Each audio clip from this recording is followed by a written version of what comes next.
नमस्कार, मैं रीना शर्मा अपने YouTube चैनल सुनी अनसुनी में आप सबका स्वागत करती हूँ।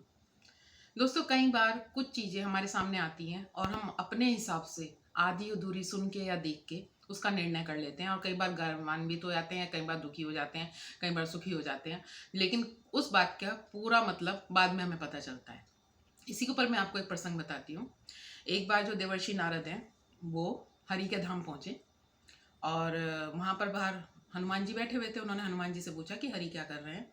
तो उन्होंने कहा कि जो राम जी हैं वो अपने जो उनकी दिनचर्या है वो शाम को अपने जो उनकी पत्रिका हैं उसको वो पूरा करते हैं और उसमें बैठे अपना हिसाब किताब लिख रहे हैं। तो उन्होंने कहा कैसी पत्रिका। उसने कहा आप जाके स्वयं देख लीजिए। तो नारद मुनि अंदर गए और उन्होंने देखा कि जो राम जी हैं वो एक पत्रिका मेंटेन कर रखे हैं, उसमें कुछ लिख रहे हैं जिसमें लिखा था कि कौन प्रभु के भक्त हैं, उनके नाम लिख रहे थे। तो नारद जी को बड़ी जिज्ञासा हुई कि इसमें सबसे ऊपर तो हनुमान जी का नाम होगा। तो लेकिन तब भी उन्होंने जिज्ञासावश उसका पहला पन्ना पलटा और देखा कि उस पत्रिका में सबसे ऊपर उनका नाम था, यानी कि देवर्षि नारद जी का। अब नारद जी को तो बड़ा सुखद आश्चर्य हुआ, क्योंकि उन्हें तो ये लगता था कि उनके जो श्री राम जी के भक्त हैं वो सबसे बड़े हनुमान जी हैं। उनका तो नाम ही है राम भक्त श्री हनुमान। तो उन्हें तो अपना उम्मीद ही नहीं थी कि नारद जी का नाम सबसे ऊपर होगा। लेकिन वो ये देख के बड़े खुश हुए और बड़ी खुशी खुशी बाहर आए और उन्होंने थोड़े, क्योंकि उनकी आदत है नारद जी की थोड़ी जलाने वाली थोड़ी, वो उन्होंने हनुमान जी से कहा कि मुझे देख के ये तो बड़ा सुखद आश्चर्य हुआ कि मेरा नाम सबसे ऊपर है उस पत्रिका में जो राम जी के भक्त हैं, लेकिन तुम्हारा नाम ना देख के मुझे हनुमान बड़ा आश्चर्य हुआ। तुम तो इतना ज़्यादा भगवान का करते हो, इतनी भक्ति करते हो, प्रभु के साथ साथ हो, तब तुम्हारा नाम उस पत्रिका में कैसे नहीं, मेरा नाम कैसे। तो हनुमान जी ने कहा नहीं, उनके पास एक पत्रिका और है और उसमें भी वो कुछ लिखते हैं, क्या पता उसमें मेरा नाम हो, आप देख के आइए। तो नारद ने कहा अच्छा। फिर वो दोबारा अंदर गए। फिर उन्होंने दूसरी पत्रिका देखी, वहीं रखी हुई थी पास में। उन्होंने जैसे ही उसको खोला उसमें सबसे ऊपर हनुमान जी का नाम चमक रहा था। तो उन्होंने कहा, देखा कि उनका ये ऐसी कैसी पत्रिका है जिसमें हनुमान जी का नाम सबसे ऊपर है। तो उसमें देखा कि जिनको राम जी भजते हैं, मतलब जिनको हरि भजते हैं, जिसमें उनका देवर्षि नारद का नाम था, वो तो वो था जो प्रभु को भजते हैं और उनके सबसे बड़े भक्त हैं।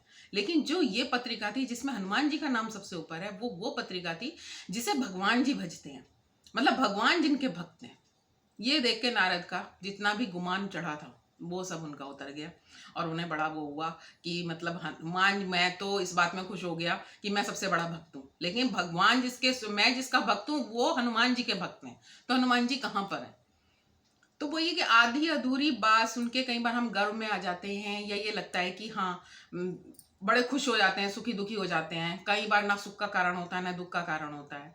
और ये देखे कि जो भगवान को भजते हैं, भगवान का भजन करते हैं बिना किसी लालसा के, बिना किसी स्वार्थ के, जो सिर्फ भगवान को महसूस करना जानते हैं, भगवान की भक्ति में है, उनको भगवान स्वयं भजते हैं।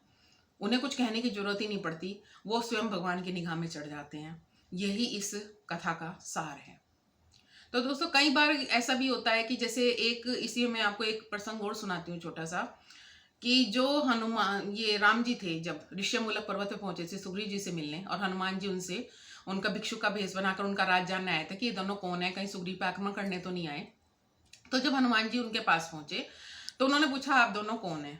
तो उन्होंने अपना परिचय दिया राम लक्ष्मण ने, और उन्हें कहा कि हम सुग्रीव से अपनी उसके लिए सहायता मांगने आए हैं।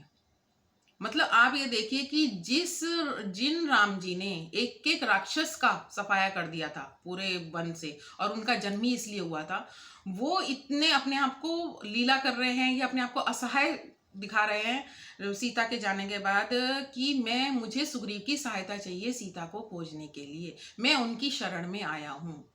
वो जो एक रामायण में पार्ट है वो इतना हृदय को ज्यादा द्रवित कर जाता है कि जिस राजसूय यज्ञ में उनके पिता दशरथ ने करोड़ों अरबों गौएं, धन दौलत, वस्त्र, इतना कुछ दान दिया, वो किसी के आगे उसकी शरण में आया है, उससे शरण मांग रहा है, उससे सहायता मांग रहा है। तो उस वक्त उनकी स्थिति क्या थी, या वो भगवान होके भी उन्होंने अपने आप को छोटा महसूस नहीं कराया उस वक्त। मतलब बिल्कुल उनको सुग्रीव को ऊंचा रखा और अपने आप को नीचा, लेकिन तब भी उन्हें कोई भी इस बात का मलाल नहीं हुआ। और हम लोग हैं जो एक आम आदमी है, वो छोटी छोटी, मैं क्यों झुकूं, मैं क्यों करूं, मेरा क्या इसमें वो है। मतलब जरा अगर आपका कोई रिश्ता बसता है या आपका काम होता है तो उसमें झुकने में ही भलाई है। लेकिन इंसान झुकना नहीं चाहता। आजकल हर आदमी अपनी मैं में इतना ज़्यादा रहता है कि कुछ हो जाए, कितना नुकसान हो जाए, कुछ हो जाए, मतलब कुछ है नहीं तब भी अपने आप की मैं में बहुत ज़्यादा रहता है। जबकि भगवान इतना ऊंचे होकर भी, सब कुछ होते हुए भी, अगर उन्हें जरूरत पड़ी तो वो झुके भी हैं। तो वही है कि अगर आप भगवान की भक्ति में हैं, भगवान को मानते हैं, जानते हैं, तो उनके आदर्शों को भी अपनाना चाहिए। दोस्तों, अगर आपको मेरी वीडियो पसंद आई हो तो प्लीज़ सब्सक्राइब करना ना भूलें।